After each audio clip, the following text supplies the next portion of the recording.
Ang umagang iyon sa Barangay San Roque sa Angono, Rizal, ay tila karaniwan lamang. Sumisilip pa lang ang araw sa manipis na ulap, tumitilaok na ang mga manok sa likod ng mga bakod na kawayan, at nagsisimula ng humalimuyak sa hangin ang amoy ng sinangag at pandesal mula sa mga kusina. Ngunit sa isang simpleng bahay sa dulo ng isang makipot na eskinita, ang katahimikan ay tila may dalang lagim. Ang bahay na iyon ay pag-aari ng isang ina na nagngangalang Soledad Reyes, o mas kilala bilang Aling Sol. Kasama niya roon ang kanyang anak na babaeng si Nelia. Sa isang iglap, ang kanilang munting tahanan ay naging sentro ng atensyon ng buong komunidad. Bandang 9:00 ng umaga, isang kapitbahay na nagngangalang Aling Coring ang nagtaka dahil hindi pa bukas ang maliit na karinderya ni Aling Sol na hindi nito ugali. Sinubukan niyang kumatok ng paulit-ulit, ngunit walang sinuman ang sumasagot. Ang pag-aalala na may halong kuryosidad ay nag-udyok sa iba pang mga kapitbahay na maglapitan. Isang binatilyo ang nagpasya na sumilip mula sa bintana sa likuran. At doon, isang nakapangingilabot na tanawin ang nagpasigaw sa kanila sa sindak. Sa loob ng bahay, ang mga katawan ni Soledad at Nelia ay natagpuang nakahandusay at naliligo sa sariling dugo. Si Soledad ay nasa sala, may malalim na sugat sa lig. Samantala, ang kanyang anak ay natagpuan sa silid tulugan, hawak pa rin ang isang luma at kupas na manika na lagi niyang kayakap sa pagtulog. Nabalot ng takot ang lahat. Agad na ipinagbigay alam ng mga residente ang pangyayari sa Angono Municipal Police Station. Hindi nagtagal, dumating ang Scene of the Crime Operatives, SOCO, team mula sa Rizal Provincial Police Office. Isang dilaw na police line ang agad na ipinalibot sa simpleng bahay. Ilang mga opisyal ang abala sa pagkuha ng mga fingerprint, habang ang mga residente ay nakatanaw lamang mula sa malayo, ang kanilang mga mukha ay puno ng panginginig at hindi makapaniwala. Isang may bahay na nakatira sa tapat ng bahay ng biktima ang nagsabi, "Napakabait ni Aling Sol, laging handang tumulong sa kapitbahay, wala siyang kaaway." Gulat na gulat kaming lahat. Samantala, sa paunang investigasyon, natuklasan ng pulisya na ang pinto sa likuran ng bahay ay may mga palatandaan ng sapilitang pagbubukas. Ang mga gamit sa sala ay nagkalat na para bang nagkaroon ng matinding paglalaban. Ngunit ang pinakanakapagtataka, walang nawawalang mahahalagang gamit. Ang pitaka, alahas, at cellphone ng mga biktima ay naroon pa rin. Ang paunang hinala ay hindi pagnanakaw ang motibo sa krimen. Si Police Colonel Renato Vargas, ang hepe ng pulisya ng Angono, sa kanyang pahayag sa media ay nagsabi, "Kasalukuyan naming masusing iniimbestigahan ang mga taong huling nakasalamuha ng mga biktima. Mayroon kaming ilang mga lead na sinusundan. Kabilang na ang mga bakas ng sapatos at fingerprint na naiwan sa crime scene." Ang nakapangingilabot na balita ay mabilis na kumalat sa buong Angono. Ang mga group chat sa Messenger at Facebook ay napuno ng mga larawan ng police line at mga espekulasyon tungkol sa kung sino ang salarin. Ilang residente ang nagsabing nakita nila ang isang lalaking nakaitim na sombrero na papalabas sa eskinita bandang 5:00 ng madaling araw, ilang sandali bago matagpuan ang mga bangkay. Sa kabilang dako, pansamantalang sinuspinde ang mga klase sa kalapit na paaralan upang maiwasan ang trauma sa mga bata. Ang dating masayang barangay ay biglang nabalot ng takot. Bawat hakbang ay tila mabigat. Bawat bulungan ay puno ng paghihinala. Ngunit sa gitna ng lahat ng kaguluhan, isang bagay ang nananatiling misteryo. Sino ang may gawa ng karumal-dumal na pagpatay sa mag-ina? At ano ang tunay na motibo sa likod ng malupit na gawaing ito? Habang nakapalibot pa rin ang police line, lubos na nagbago ang kapaligiran sa Barangay San Roque. Ang mga bahay na karaniwang bukas ay mahigpit ng nakasara. Wala nang maririnig na tawanan ng mga bata sa eskinita. Lahat ng mata ay nakatuon na ngayon sa maliit na bahay na semento, kung saan dalawang buhay ang walang awang binawi. Ang SOCO team ay nagpatuloy sa kanilang pagsisiyasat hanggang sa dapit hapon. Sa kanilang paghahanap, may natuklasan silang isang bagay na kumuha ng kanilang pansin. Isang pares ng tsinelas na panlalaki na kulay kape ang naiwan malapit sa pinto ng kusina. Ang tsinelas ay may putik at mga bahid ng dugo. Malamang na pag-aari ito ng salarin, maikling pahayag ng isang investigador sa mga reporter. Sa kabilang banda, nagsimula ng magkwento ang mga residente tungkol sa mga kakaibang napansin nila ilang araw bago ang insidente. Ayon kay Kapitan Narding, ang kapitan ng barangay, may isang di kilalang lalaki na ilang gabi nang tumatambay sa isang sari-sari store malapit sa bahay ng biktima. Bihira raw itong magsalita at laging nakatingin lamang sa direksyon ng bahay ni Aling Sol. Naghinala ako, pero inisip ko na baka bisita lang o malayong kamag-anak, sabi ni Kapitan Narding. Mula sa mga pahayag ng pamilya, napag-alaman na kalilipat lang ni Aling Sol ng isang piraso ng lupa na minana mula sa kanyang yumaong asawa sa halagang halos kalahating milyong piso. Ang pera ay plano niyang gamitin para sa pag-aaral ni Nelia at sa pagkumpuni ng kanilang bahay. Ngunit, hindi pa niya naideposito ang pera sa bangko at nakatago pa rin ito sa aparador sa kanyang silid. Nang suriin, napag-alamang nawawala ang halos 150,000 mula sa kabuuang halaga. Ang nakapagtataka, walang palatandaan ng sapilitang pagbubukas sa aparador. Hinala ng pulisya, kilalang-kilala ng salarin ang bahay. Kinaumagahan, ang mga labi ng mag-ina ay dinala sa Rizal Provincial Hospital para sa otopsya. Ang mga residenteng naghatid ay nakayuko lamang, ang ilan ay tahimik na lumuluha. Sa buong daan, isang nakabibinging katahimikan ang bumalot. Isang kapitbahay pa nga ang nagpatugtog ng dasal sa speaker ng kapilya, umaasang ang kanilang mga kaluluwa ay matahimik na tatanggapin sa kabilang buhay. Samantala, sinimula ng suriin ng pulisya ang mga GIFIS camera mula sa mga tindahan at bahay sa paligid. Sa isa sa mga recording, isang lalaking nakasuot ng kulay abong hoodie at itim na sombrero ang nakitang mabilis na naglalakad sa eskinita bandang 4:50 ng umaga. May dalang tila isang malaking plastic bag, hindi malinaw ang kanyang mukha, ngunit halatang nagmamadali ang kanyang mga hakbang. Agad na bumuo ang mga investigador ng isang special task force para tugisin ang lalaking iyon. Ilang mga pulis na nakasibilyan ang nagsimulang magmanman sa mga kalapit na lugar, kabilang ang palengke at terminal na posibleng pagtakasan ng suspect. Mayroon na kaming ilang mga pagkakakilanlan na tinitingnan. Hinihiling namin ang panalangin ng publiko upang mabilis na malutas ang kasong ito, sabi ni Police Colonel Vargas sa kanyang opisyal na pahayag noong gabing iyon. Ngunit habang nakatuon ang lahat sa misteryosong lalaki, isang nakagugulat na katotohanan ang lumabas mula sa paunang resulta ng otopsya. Sinabi ng forensic doctor na ang mga sugat sa katawan ni Soledad ay hindi nagpapakita ng matinding paglaban. Tila kilala ng biktima ang salarin at hindi niya inaasahan na aatakehin siya. Samantala, si Nelia ay nagpakita ng mga palatandaan na sinubukan niyang magtago sa ilalim ng kama bago siya natagpuan. Ang pagkakatuklas na ito ay nagpabago sa direksyon ng investigasyon. Ang paunang hinala ay hindi isang estranghero ang salarin, kundi isang taong malapit sa pamilya. At sa lahat ng pangalan na lumabas, isa ang nagsimulang banggitin ng mga residente. Ang pangalang iyon ay Dante, ang kanilang kapitbahay na kilala sa pagiging tahimik, ngunit madalas tumulong kay Aling Sol sa pagkumpuni ng mga sirang gamit. Huli siyang nakita 2 araw bago ang insidente, may dalang hagdan ng kawayan patungo sa bahay ng biktima para ayusin ang isang butas sa bubong. Pagkatapos ng araw ng krimen, si Dante ay biglang naglaho na parang bula. Ngayon, lahat ng mata ay nakatuon sa kanya. Ngunit totoo nga bang si Dante ang salarin, o may mas madilim na lihim sa likod ng kanilang relasyon?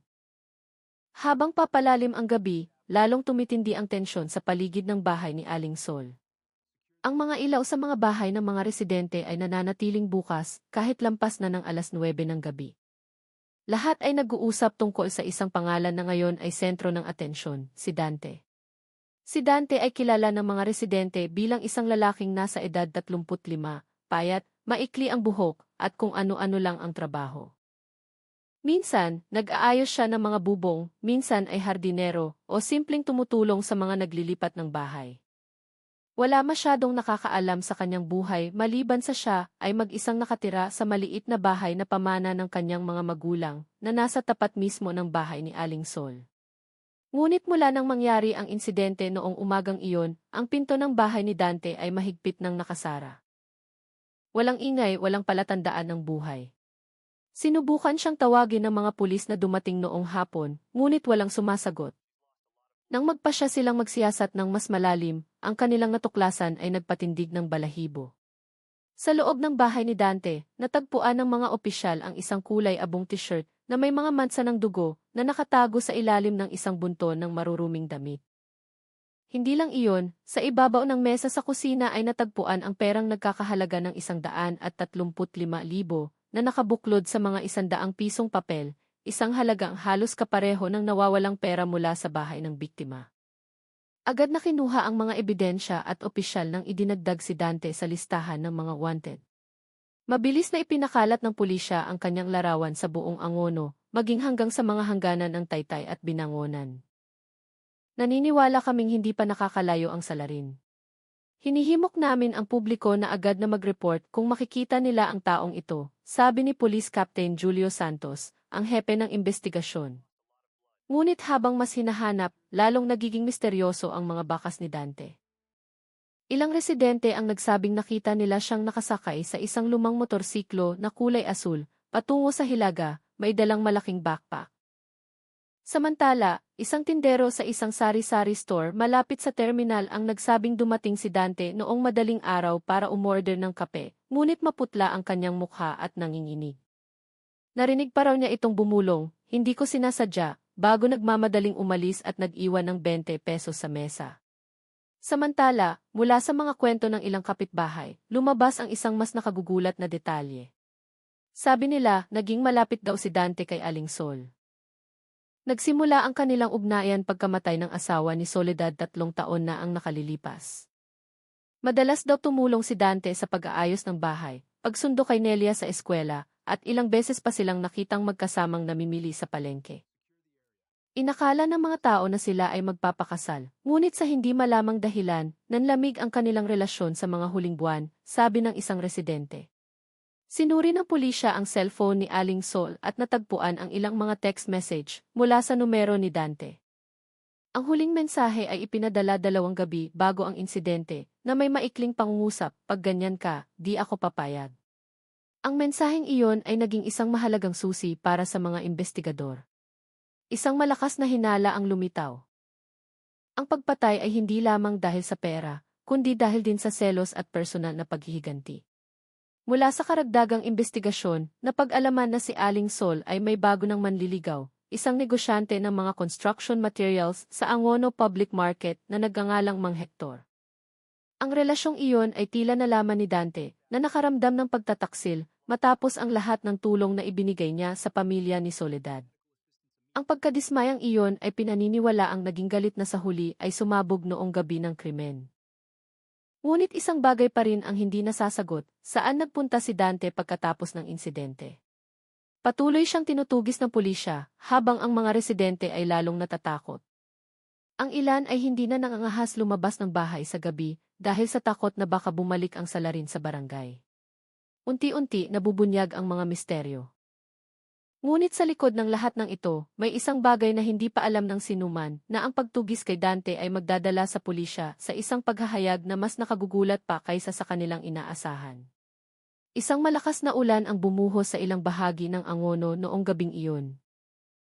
Sa headquarters ng pulisya, maningning pa ring nakasindi ang mga ilaw sa silid ng investigasyon. Ilang mga pulis ang nakatingin sa isang mapa, tinutugma ang mga ulat mula sa mga residente na nagsabing nakita nila ang isang taong kamukha ni Dante na naglalakad sa isang pilapil patungo sa direksyon ng Manila North Harbor. Bandang 11:40 ng gabi, mabilis na kumilos ang isang joint task force. 4 na patrol car at 2 motorsiklo ang ipinadala. Ang tunog ng sirena ay marahang umalinggaw sa ilalim ng ambon. Tahimik ang mga kalsada, tanging ang lagaslas ng tubig at ang mga anino ng ilaw poste na kumikislap sa mga sanaw ang makikita. Lahat ng mata ay naghahanap ng isang tao, si Dante, ang lalaking itinuturing na ngayon bilang salarin sa pagpatay sa mag-ina na yumanig sa buong Angono. Sa kabilang banda, sa madilim na gilid ng daungan, isang security guard na nagngangalang Mang Fredo ang nagulat na nakita niya ang isang lalaking marumi ang damit na nakaupo sa ilalim ng isang abandonadong bodega. Nanginginig at yakap-yakap ang isang malaking bag. Nang lapitan, agad na tumakbo ang lalaki. Nasilayan ni Mang Fredo ang kanyang mukha gamit ang flashlight, at hindi siya nagkamali, si Dante nga iyon. Nagsimula na ang habulan. Ang mga pulis na nakatanggap ng ulat ay agad na sinuyod ang lugar ng daungan, kumalat sa bawat bodega at bangka ng mga mangingisda. Sa dilim na tanging mga flashlight lang ang nagsisilbing ilaw, ang kanilang mga hakbang ay mabilis at maingat. Lalong lumakas ang ulan na nagpapahirap sa kanilang paningin. Samantala, si Dante ay tumatakbo sa gitna ng ulan, nababangga ang mga plastik na drum at mga kahon ng isda na nagkalat. Humihingal siya. Lumingon siya sa likuran at nakita ang mga ilaw ng pulis na papalapit. Gamit ang natitirang lakas, pumasok siya sa isang lumang pier na matagal nang hindi ginagamit. Tahimik ang lugar. Tanging ang tunog ng mga alon na humahampas sa mga haliging kahoy na bulok na ang maririnig. Patuloy na pinaliit ng pulisya ang kanilang paghahanap. Isang miyembro ng Special Action Force, si Police Corporal Iniguez, ang nakakita ng mga bakas ng sapatos sa maputik na lupa na patungo sa isang dating bodega ng isda. Dahan-dahan silang pumasok. Sa gitna ng nakabibinging katahimikan, narinig ang tunog ng nagmamadaling mga hakbang at mabigat na paghinga sa isang sulok ng silid. Dante, alam naming nandyan ka. Sumuko ka na, sigaw ng isang opisyal. Walang sagot. Tanging ang tunog ng tubig na tumutulo mula sa butas na bubong ang maririnig. Lumapot ang tensyon hanggang sa biglang may isang anino na mabilis na gumalaw mula sa likod ng isang bunton ng mga sako. Bigla. Sabay-sabay na itinutok ng mga opisyal ang kanilang mga flashlight. At doon, nakatayo si Dante, basang-basa ang damit, maputla ang mukha, at nanginginig ang mga kamay. Sa kanyang mga kamay, hawak niya ang isang bagay na ikinagulat ng lahat, isang maliit na larawan ni Aling Sol at Nelia, gusot at basa ng ulan. Matagal niyang tinitigan ang larawan, saka bumulong ng mahina. Hindi ko kayang mawala sila sa akin. Bago pa makalapit ang mga opisyal, tumakbo si Dante patungo sa dulo ng pier, sinusubukang tumalon sa dagat. Ngunit, nadulas siya sa madulas na kahoy. Mabilis siyang nahawakan ng dalawang pulis. Sa kanyang panghihina, napaluhod si Dante sa gitna ng malakas na ulan, ang kanyang mga luha ay humalo sa tubig dagat sa kanyang mukha.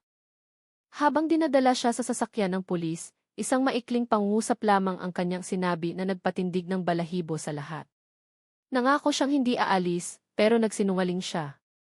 Noong gabing iyon, tila huminto sa paghinga ang angono. Ang lalaking matagal nang hinahanap ay sa wakas ay nahuli na. Ngunit wala pang nakakaalam kung ano talaga ang nangyari sa simpleng bahay na iyon bago kinuha ang dalawang buhay.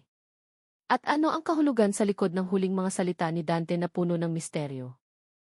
Kinaumagahan sa Angono, ang ulan kagabi ay nag-iwan ng mahalumigmig na hangin at amoy ng basang lupa. Sa interrogation room ng Angono Police Station, ramdam pa rin ang tensyon. Sa likod ng isang salaming may takip, nakaupo si Dante, nakagapos ang mga kamay, nakayuko at tahimik. Maputla ang kanyang mukha, basa pa rin ang buhok, at namamaga ang mga mata. Sa harap niya, dalawang investigador at isang police psychologist ang naghahanda para sa isang mahabang pagsisiyasat. Sa simula, tumanggi si Dante na magsalita. Niyakap lang niya ang kanyang sarili, nanginginig kahit na sapat ang init sa silid. Ngunit pagkatapos ng halos 2 oras, dahan-dahan siyang nagsimulang magsalita. Mahina ang kanyang boses, halos isang bulong, ngunit bawat salitang lumalabas ay nagpatindig ng balahibo sa mga opisyal. Hindi ko sinasadyang patayin siya, sabi ni Dante na nanginginig ang boses. Gusto ko lang napakinggan niya ako kahit isang beses lang. Tumingin ng matalim ang investigador, naghihintay ng paliwanag. Huminga ng malalim si Dante, saka tumingin sa kawalan. Sinimulan niyang ikwento ang gabing nagpabago sa kanyang buhay, ang gabi bago ang malagim na pangyayari. Ayon sa kanya, pumunta siya sa bahay ni Aling Sol bandang 2:00 ng madaling araw matapos ang ilang araw na pagtatangkang tawagan ang babae nang walang sagot. Gusto niyang humingi ng paliwanag tungkol sa relasyon ni Aling Sol kay Mang Hector, ang bagong lalaki na madalas maghatid ng mga materyales sa kanyang bahay. Nakaramdam ng pagtataksil si Dante.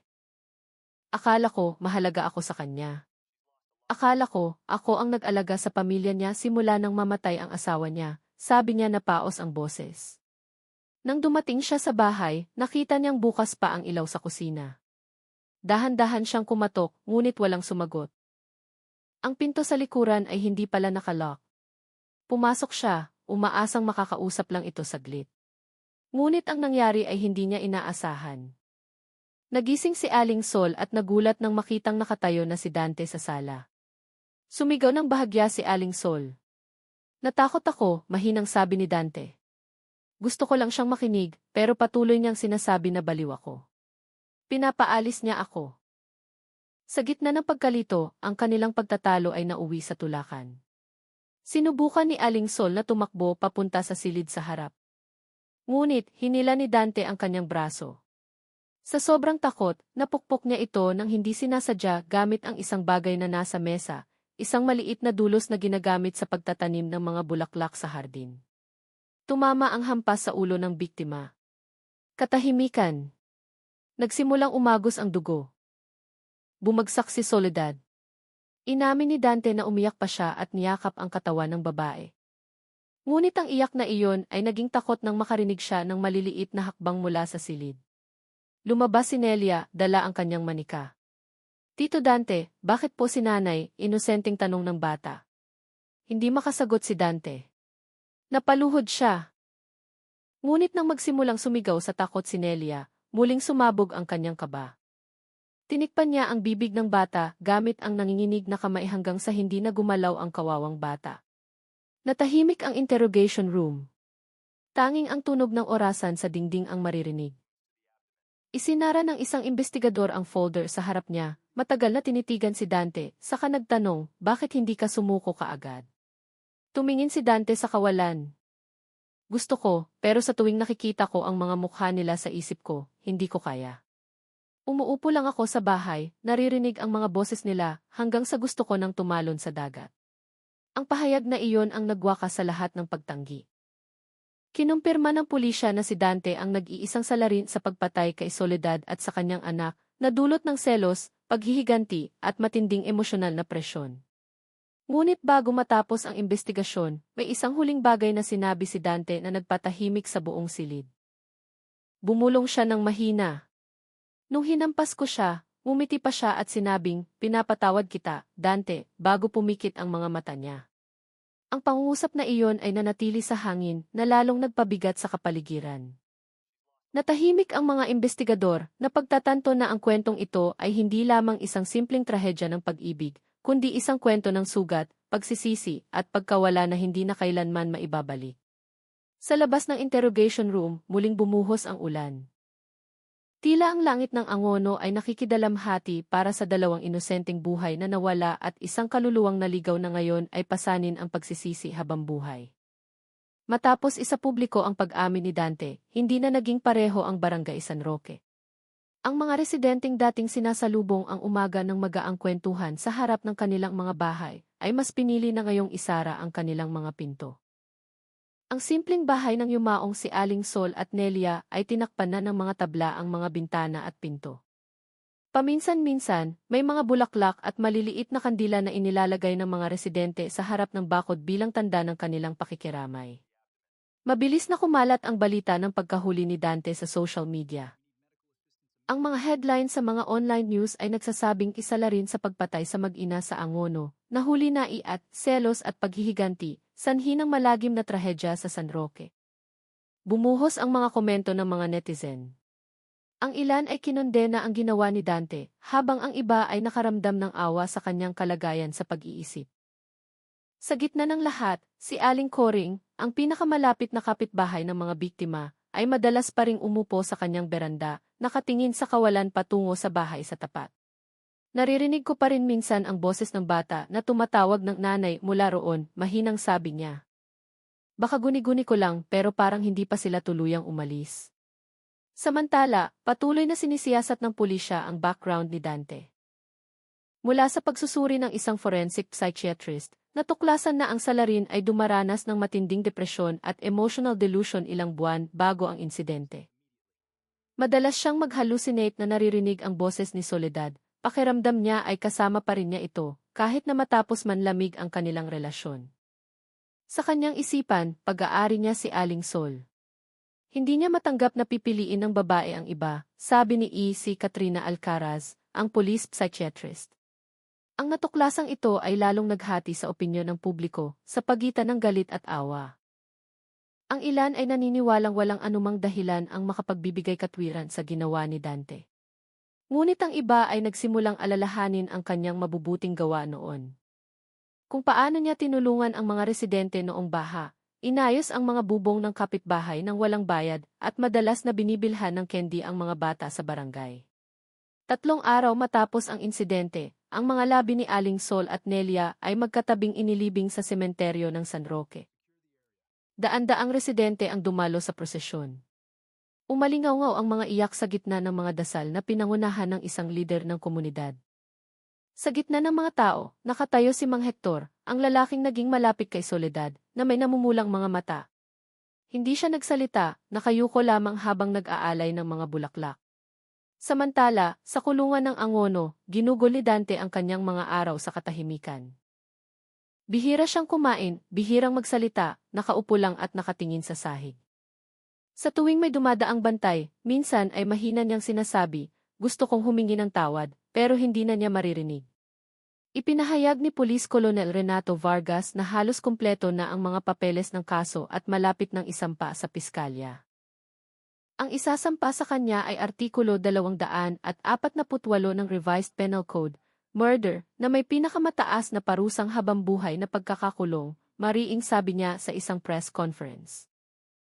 Ngunit para sa mga residente, gaano man kabigat ang parusa, tila hindi ito sapat para mabayaran ang pagkawala ng 2 taong kanilang minahal. Sa gabi, ang eskinita kung saan nangyari ang trahedya ay nananatiling tahimik. Tanging ang tunog ng mga kuliglig at paminsan-minsang mga hakbang ng mga taong mabilis na dumadaan, ayaw lumingon sa bahay na ngayon ay tinatawag na bahay na tahimik. Kahit na nalutas na ang kaso, ang anino ng trahedya ay tila nananatili pa rin sa barangay. Ang takot, trauma at kalungkutan ay hindi madaling mawala.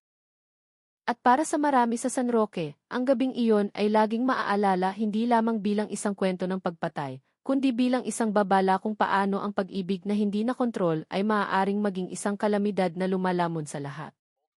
3 buwan matapos ang insidente, ang courtroom ng Angono Regional Trial Court ay napuno ng mga reporter at residente na gustong masaksihan ang paglilitis sa kaso ng pagpatay sa mag-ina sa San Roque. Sa upuan ng akusado, nakaupo si Dante, suot ang orange na uniforme ng bilanggo, maputla ang mukha at malalim ang pagkakayuko. Sa harap niya, sinimulang basahin ng piskal ang sakdal, Artikulo 248 ng Revised Penal Code para sa 2 bilang ng murder, kumpleto sa mga detalye na nagpatahimik sa buong courtroom. Na ang akusado, nang may buong intensyon at kamalayan, ay pumasok sa bahay ng mga biktima sa gabi at walang awang kinitil ang kanilang mga buhay. Nanginginig ang boses ng piskal sa dulo ng kanyang pangungusap. Sa hanay ng mga manonood, ilang residente ang hindi napigilang lumuha. Sila na dating kilala si Dante bilang isang tahimik na tao, ngayon ay nakikita siya bilang isang madilim na anino ng nakaraan. Sa kabilang banda, ang malayong pamilya ng mga biktima ay matalim na nakatingin ng walang imik. Tumindi ang tensyon.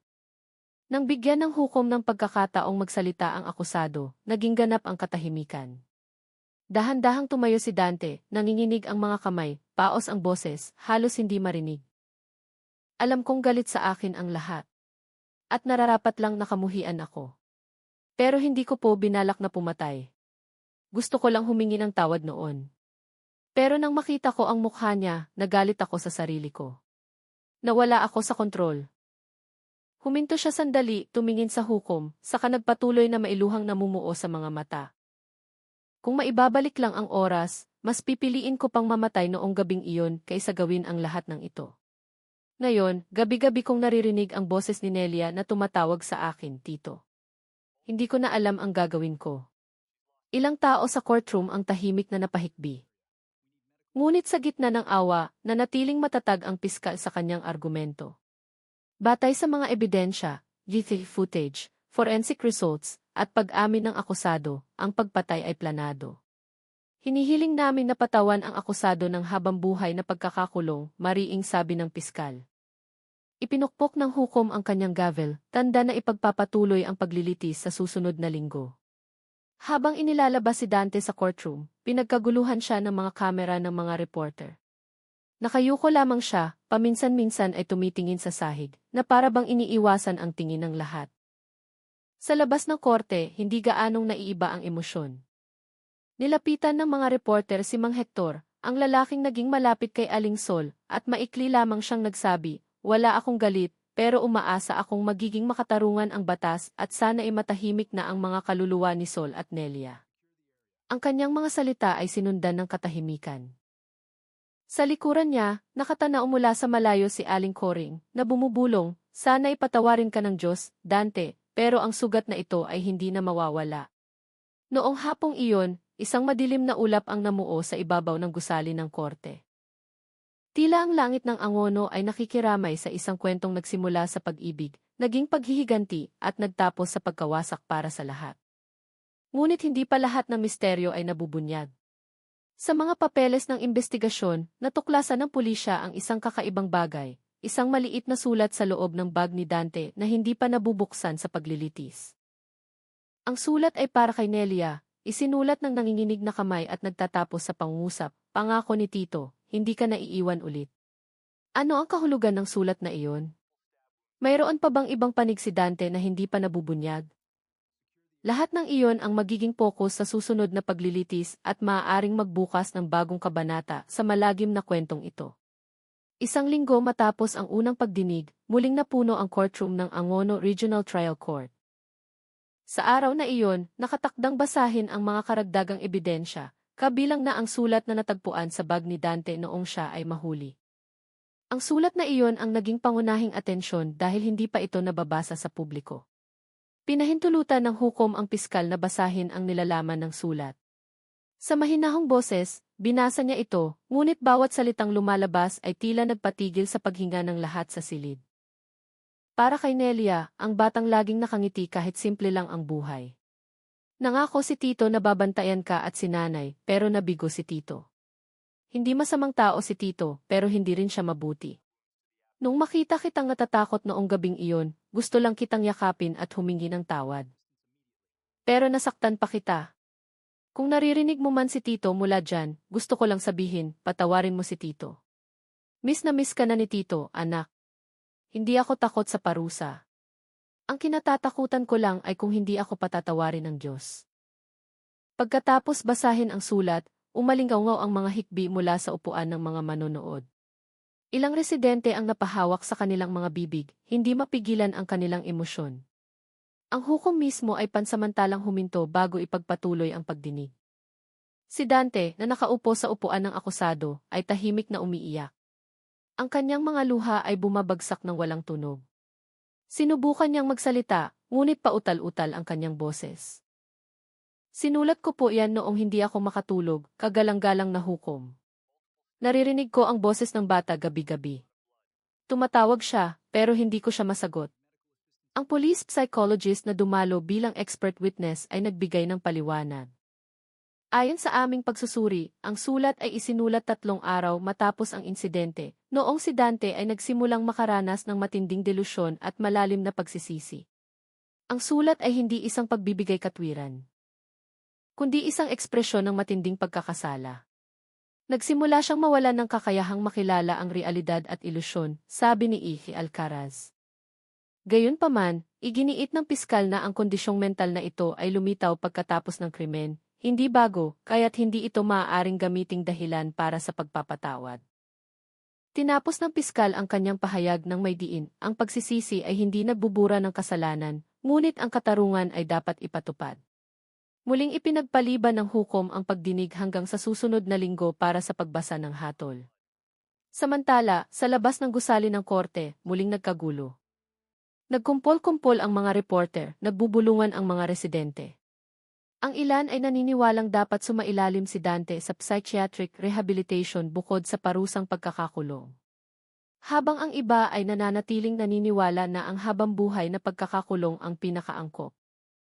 Noong gabing iyon, habang nagsisimula ng tumahimik ang lungsod, nakaupo si Dante sa kanyang selda, mag-isa. Tinitigan niya ang mahalumigmig at madilim na kisami, saka bumulong na parang may kausap na hindi nakikita. Nelia, nabasa na nila ang sulat ni Tito sa harap ng lahat. Ngayon, alam na ng lahat na nagsisisi si Tito. Pero mapapatawad mo ba si Tito, anak? Walang sagot. Tanging ang tunog ng mga insekto sa gabi at ang mga yabag ng bantay sa malayo. Ngunit sa gitna ng katahimikan, bahagyang umiti si Dante, na para bang may narinig siyang hindi naririnig ng iba. Sa kanyang isipan, Umalingaw ang mahinang halakhak ni Nelia, isang tunog na tumago sa malamig na pader ng kulungan at bumaon sa kanyang puso. Kinabukasan, bago ang pagbasa ng hatol, muling naghintay ang buong Angono na may parehong kaba. Anong parusa ang ipapataw kay Dante? Ang lalaking ang kwento ng buhay ay naging isang sumpa mula sa pag-ibig, isang paalala para sa buong bayan mula sa pagsisisi. Dumating na ang araw na hinihintay. Ang langit sa Angono ay kulay abo noong umagang iyon na para bang nakikiramay sa desisyon ng korte na yumanig sa buong taon. Mula alas 8 ng umaga, ang harap ng Angono Regional Trial Court ay napuno na ng mga reporter, pulis, at mga residenteng gustong masaksihan ang pagbasa ng hatol kay Dante. Sa loob ng courtroom, ang kapaligiran ay tahimik at puno ng tensyon. Binuksan ni Judge Celia de la Cruz ang pagdinig ng may matatag na boses. Ang pagdinig para sa kaso kriminal Giesi, 1725, Republika ng Pilipinas laban kay Dante Reyes, ay idinedeklarang bukas sa publiko. Nakaupo si Dante sa upuan ng akusado. Payat ang kanyang mukha, malungkot ang mga mata, ngunit sa pagkakataong ito, wala ng luha. Sa kanyang dibdib, nakatupi ang isang maliit na papel na may sulat kamay na dasal. Patawarin mo ako, Panginoon, sa lahat ng bagay na hindi ko na maitatama. Muling ipinahayag ng piskal ang kanyang hiling, habang buhay na pagkakakulong. Ang ginawa ng akusado ay nagdulot ng social trauma, yumanig sa seguridad ng komunidad, at kumitil ng 2 inosenteng buhay. Walang dahilan para sa pagpapatawad, sabi niya ng may diin. Samantala, sinubukan ng abogado ni Dante, isang batang abogadong nagngangalang Atty.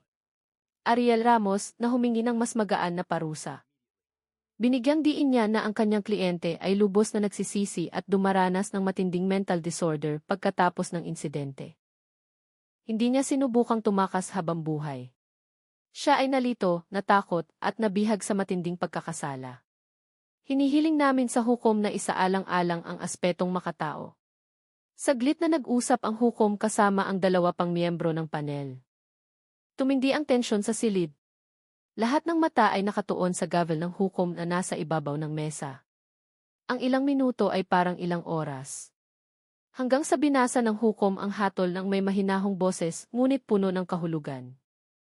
Matapos isaalang-alang ang lahat ng testimonya, ebidensya, at kalagayang pangkaisipan ng akusado, hinahatulan ng korte ang akusadong si Dante Reyes ng habambuhay na pagkakakulong. Ang akusado ay napatunayang nagkasala sa krimen ng murder. Biglang natahimik ang silid. Walang sigawan, walang palakpakan.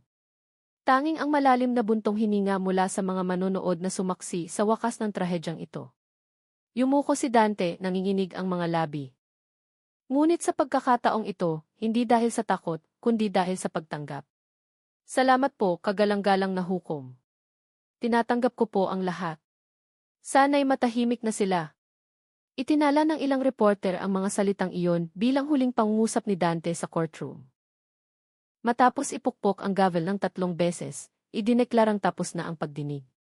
Sa labas, unti-unting bumuhos ang ulan, binabasa ang bakura ng korte na puno ng mga nalaglag na bulaklak ng kalatsotsi. Ang mga residenteng nanonood mula sa malayo ay dahan-dahang umuwi, ang ilan ay may malungkot na mukha. Sa gitna nila, matagal na nakatayo si Aling Coring sa ilalim ng kanyang payong. Tumingin siya sa maulap na langit at bumulong. Sa wakas, tapos na. Pero ang sugat na ito ay hindi nagagaling. Siguro habang buhay na.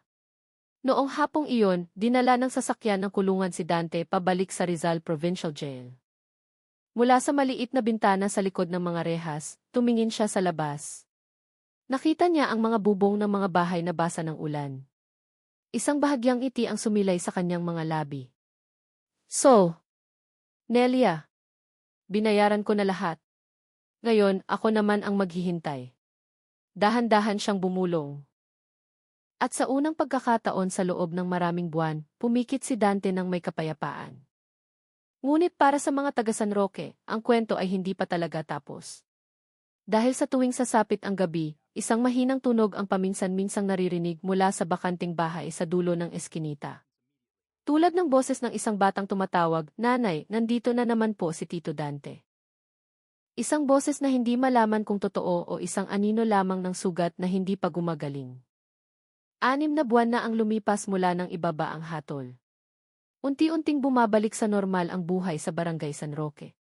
Bagamat ang anino ng trahedya ay nananatili pa rin sa bawat sulok, nagsimula nang tumubo ang mga damo sa bakuran ng yumaong si Aling Sol.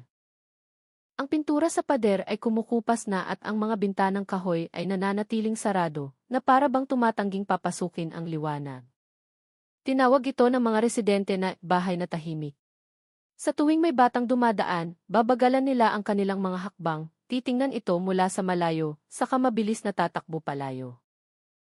Naniniwala ang ilan na ang mga kaluluwa ni Aling Sol at Nelia ay madalas pa ring nagpapakita, lalo na tuwing Biyernes ng gabi, mahinang sabi ni Kapitan Narding. Minsan, may naririnig daw na nagluluto sa kusina. Pero bakante ang bahay. Nilagyan na namin ng selyo. Ngunit hindi lahat ay takot. Si Aling Coring, na unang nakakita sa mga bangkay, ay tuwing hapon nang nagsisindi ng maliit na ilaw sa beranda ng bahay. Para hindi madilim, sabi niya. Naniniwala akong gusto lang nilang maalala sa pamamagitan ng dasal, hindi ng takot. Samantala, sa Rizal Provincial Jail, tahimik na ginugol ni Dante ang kanyang mga araw.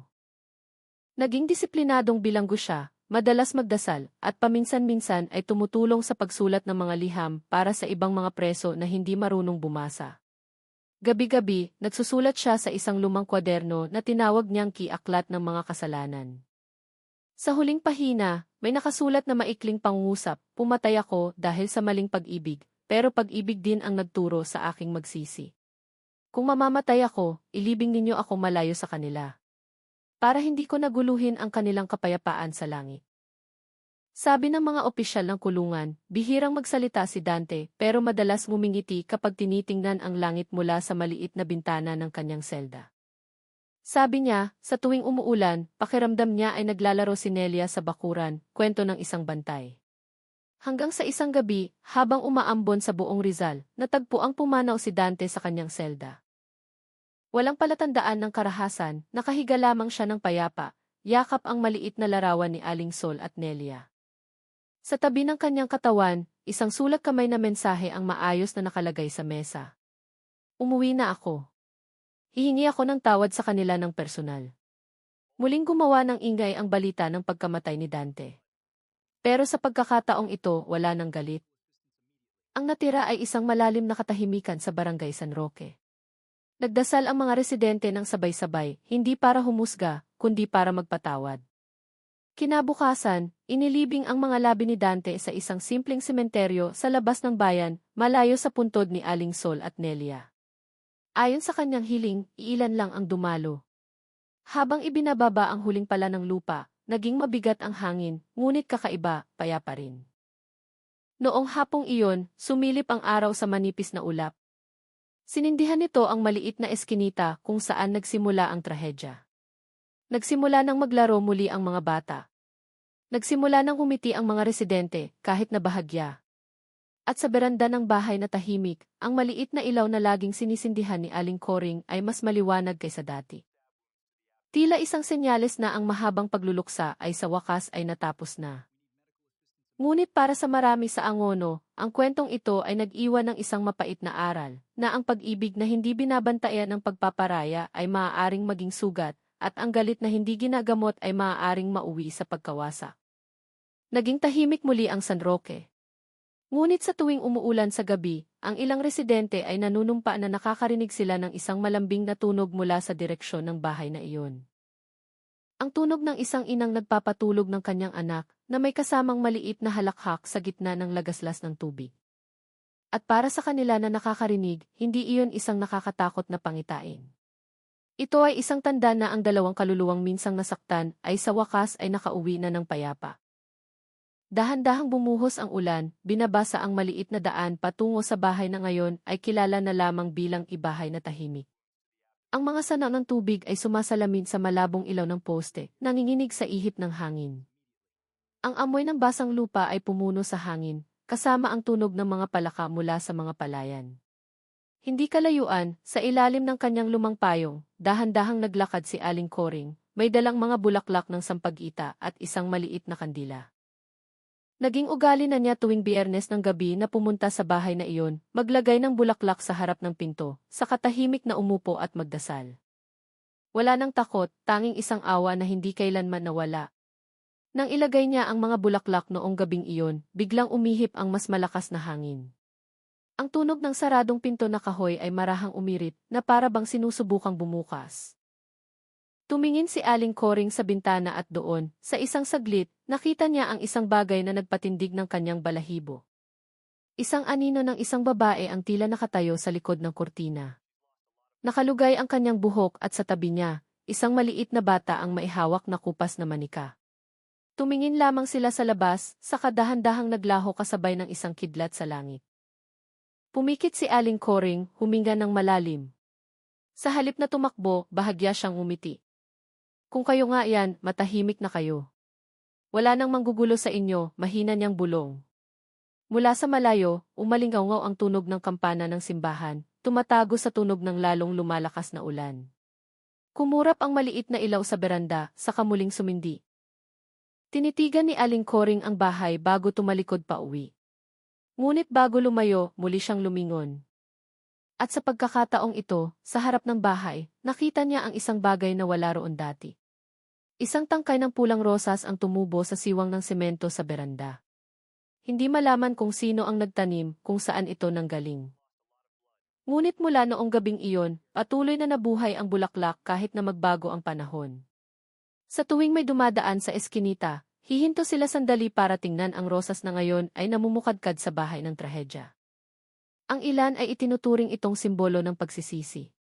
Ang iba ay sinasabing ito ay tanda na ang mga kaluluwa ng mag-ina ay nakahanap na ng kapayapaan. Ngunit para kay Aling Coring, ang rosas ay isang tanda na ang pagpapatawad ay sa wakas ay bumaba na, hindi lamang para sa mga namatay, kundi para na rin sa mga nabubuhay na tahimik na pasan ang kanilang mga sugat at kasalanan. Samantala, sa ibang lugar, sa Rizal Provincial Jail, isang bagong gwardiya ang nakakita ng isang bagay sa bakanting mesa kung saan madalas magsulat si Dante noon. Sa ilalim ng kanyang lumang kwaderno, may isang maliit na papel na may ibang sulat kamay. Mas maayos, mas pino. Tito, huwag ka na mag-alala. Tahimik na kami. Huwag ka na malungkot. Pinapatawad ka na namin. Ang sulat na iyon ay hindi maipaliwanag kung sino ang naglagay. Walang presong umamin. Pero sa tuwing umuulan, ang papel ay laging tila medyo basa, na para bang kagagaling lang sa pagpatak ng tubig mula sa langit. Lumipas ang mga gabi.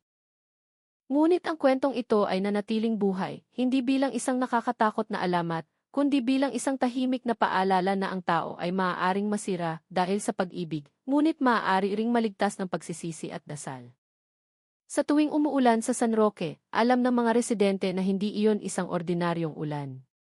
Iyon ay mga luha ng langit na nagpapaalala sa kanila na sa likod ng bawat trahedya, laging may maliit na puwang para sa pagpapatawad. Ang ilaw sa bahay na iyon ay nananatiling nakasindi hanggang ngayon, hindi kailanman namatay.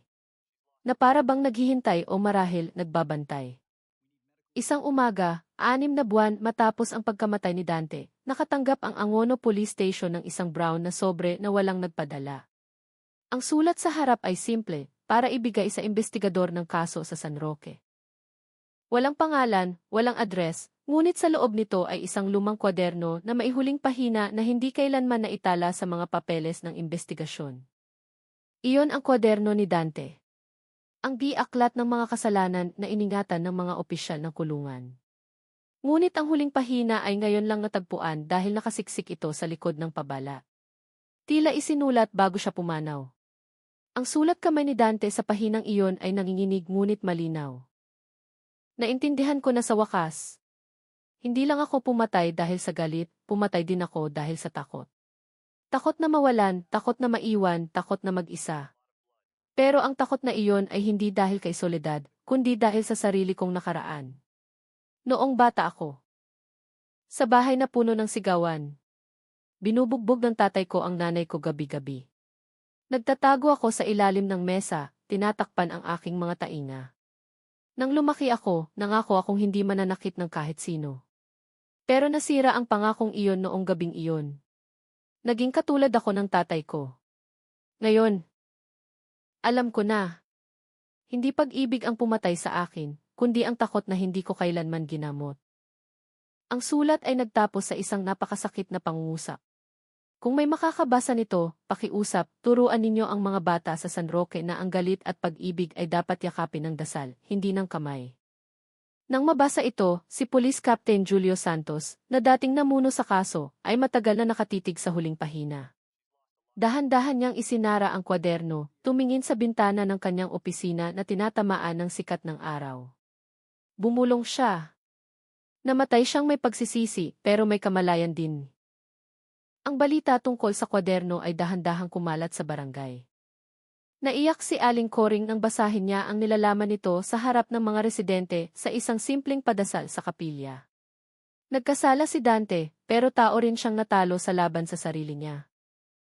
Mula noong gabing iyon, napagkasunduan ng mga taga San Roque na gawing taunang gabi ng panalangin ang petsa ng pagkamatay ni Aling Sol at Nelia. Nagsisindi sila ng mga kandila, nagbabasa ng mga dasal, at nag-aalay ng mga bulaklak sa harap ng bahay, na ngayon ay hinayaan na lamang.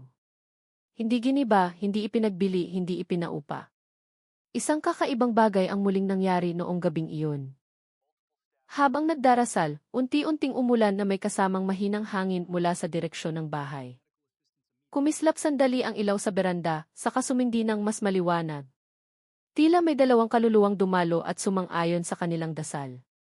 Si Aling Coring, na nakaupo sa harap, ay tinitigan ang pulang rosas na lalong namumukadkad. Ang mga talulot nito ay basa ng ulan, sumasalamin sa dilaw na ilaw na parang mga perlas. Bumulong siya. Payapa na kayo, ano? At noong gabing iyon, nanumpa ang mga residente na may naamoy silang sampagita sa paligid ng bahay, ang pabangong laging gamit ni Aling Sol. Mula sa malayo, may marahang kulog, ngunit hindi nakakatakot. Parang tunog ng isang taong marahang isinasara ang isang mahabang kabanata.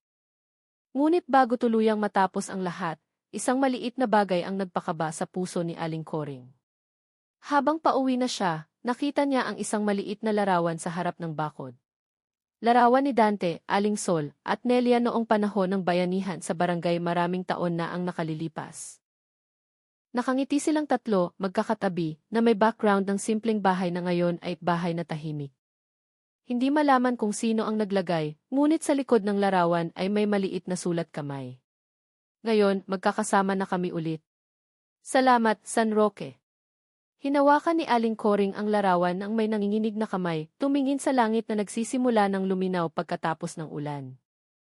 Sa kanyang mga mata, makikita ang isang kapayapaang matagal nang nawala. At sa makipot na eskinita na dating binalot ng takot, ngayon ay maririnig na lamang ang mga takbuhan ng mga bata, mga magaang tawanan, at ang buhay na unti-unting bumabalik. Ngunit ang bahay na iyon ay nanatiling tulad ng dati. Ang ilaw sa beranda nito ay laging nakasindi, na parabang nagbabantay ng mga alaala, o marahil, isang tanda na ang pagpapatawad ay tunay na umiiral. 7 buwan matapos ang trahedya sa San Roque ay tuluyan ng matapos, unti-unting bumalik ang buhay sa maliit na barangay. Ang mga bata ay muling naglalaro sa eskinita. Muling nagbukas ang mga tindahan, at sinimulan na ng mga residente ang kanilang mga araw nang hindi na lumilingon ng may takot sa direksyon ng bahay na iyon. Ang bahay na dating naging tahimik na saksi sa isang madilim na kwento ng dugo at pagsisisi. Ngunit hindi lahat ng kwento ay nagtatapos sa hatol ng korte o sa pagkamatay ng salarin. Dahil isang maulap na hapon, nakatanggap si Kapitan Narding ng isang bisita, isang matandang lalaki na simple ang pananamit, may dalang lumang folder at mukhang puno ng mga alaala. Nagpakilala siya bilang Ginoong Samuel, ang dating guro ni Dante noong high school. Narinig kong may taunang dasal para kay Aling Sol at sa kanyang anak, sabi ni Ginoong Samuel ng mahina. Gusto kong may ibahagi bago pa mahuli ang lahat. Nagtipon ang mga residente sa barangay hall nang buksan ni Ginoong Samuel ang folder. Sa loob, may mga lumang report card, ilang mga larawan ng klase, at isang sulat na isinulat ni Dante para sa kanyang guro maraming taon na ang nakalipas. Isang sulat na hindi kailanman nakarating sa tatanggap dahil naipit ito sa mga lumang file ng eskwelahan. Ang sulat kamay ng binatilyo ay maayos pa, kahit na kumukupas na ang tinta. Sir, madalas po akong managinip ng masama. Nakikita ko po ang nanay ko na sinasaktan ng tatay ko. Minsan, nagigising akong umiiyak at galit. Natatakot po akong isang araw, maging katulad ako ni Itay. Gusto kong matutong maging mapagpasensya, pero kapag nagagalit ako, nanginginig ang mga kamay ko.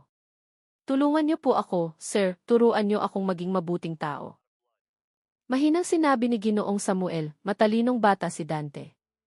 Noong maliit pa siya, madalas siyang gumuhit ng bahay na may 2 bintana at isang bulaklak sa harap. Sabi niya, ang bahay ay lugar kung saan nagpapatawad ang mga tao. Ang mga salitang iyon ay nagpatahimik sa maraming residente. Ang bahay na may 2 bintana at bulaklak sa harap ay parang bahay ni Aling Sol ngayon na may pulang rosas na tumutubo sa beranda.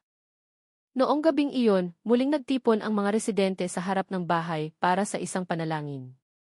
Mahinahon ang sikat ng ilaw sa beranda. Dinala ni Aling Coring ang lumang larawan na kanyang natagpuan.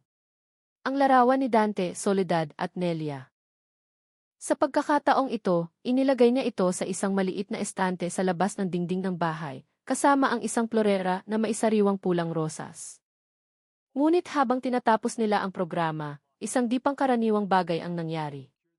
Mula sa loob ng bahay, may narinig na tunog ng isang maliit na piano, isang malambing at mabagal na himig, parang isang oyay. Nagkatinginan ang mga residente, ang ilan ay umatras. Si Aling Coring, ang pinakamatapang, ay lumapit sa bintana at sa likod ng salaming maihamog, malabo niyang nakita ang 2 anino. Isang babaeng nakaupo sa isang silya at isang batang nakasandal sa kanyang kandungan na para bang kinakantahan ng pampatulog.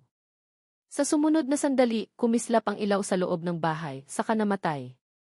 Ngunit ang nakapagtataka, ang ilaw sa beranda ay nanatiling mas maliwanag kaysa dati. Hindi nangahas pumasok ang mga residente. Ngunit alam nila na noong gabing iyon, ang bahay ay hindi na naglalaman ng takot, kundi ng kapayapaan.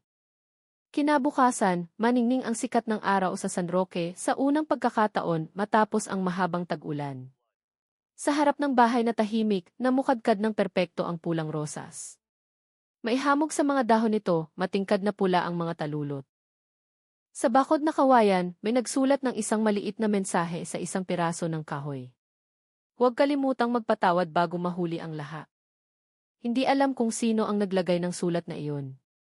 Pero mula noon, hindi na ito binura. Ginawa itong paalala ng mga residente na ang bawat galit na hinahayaang lumago ay maaaring mauwi sa pagkawasa, at ang bawat tapat na pagsisisi ay maaaring maging daan patungo sa kapayapaan. Sa mga sumunod na taon, ang bahay na tahimik sa San Roque ay naging lugar para sa mga taong gustong magdasal o humanap ng katahimikan. Wala nang nakakatakot na kwento, wala nang stigma, tanging kapayapaan. Madalas pang ang maglagay ng bulaklak doon ang mga bata, sinasabing para po ito kay Nanay Sol at Ate Nelia. At sa ilang mga gabi, kapag marahang umuulan sa maliit na barangay, inaamin ng mga residente na naaamoy pa rin nila ang halimuyak ng sampagita na maihalong amoy ng basang lupa, ang amoy na dating gusto ni Aling Sol. Ang ilan ay naniniwalang ito ay tanda na binabantayan pa rin nila ang barangay. Ngayon, sa gitna ng mga simpleng bahay, ang bahay na tahimik sa San Roque ay nakatayo, hindi bilang isang monumento ng kalungkutan, kundi bilang isang paalala na ang pag-ibig at galit, kung hindi babantayan, ay maaaring magbunga ng trahedya. Ngunit maaari ring magsilang ng pagpapatawad. Ang ilaw sa beranda nito ay nananatiling nakasindi gabi-gabi, hindi kailanman namamatay. At para sa sinumang dumadaan, ang liwanag na iyon ay hindi na tanda ng kamatayan, kundi isang tanda na kahit ang mga kaluluwang naligaw ay sa wakas ay nakahanap din ng daan pauwi. Ang trahedya sa Barangay San Roque ay naging isang mapait na paalala na ang pag-ibig na hindi na kontrol ay maaaring maging galit na nakamamatay. Ngunit, ang tapat na pagsisisi ay laging makapagbubukas ng pinto para sa pagpapatawad. Ang kaso ng pagpatay sa mag-ina ay tapos na. Ngunit ang kwento nito ay nag-iwan ng malalim na aral sa marami tungkol sa kahulugan ng pasensya, pagpapatawad at pagpipigil sa sarili. Naway maging aral ito upang hindi na maulit ang ganitong trahedya.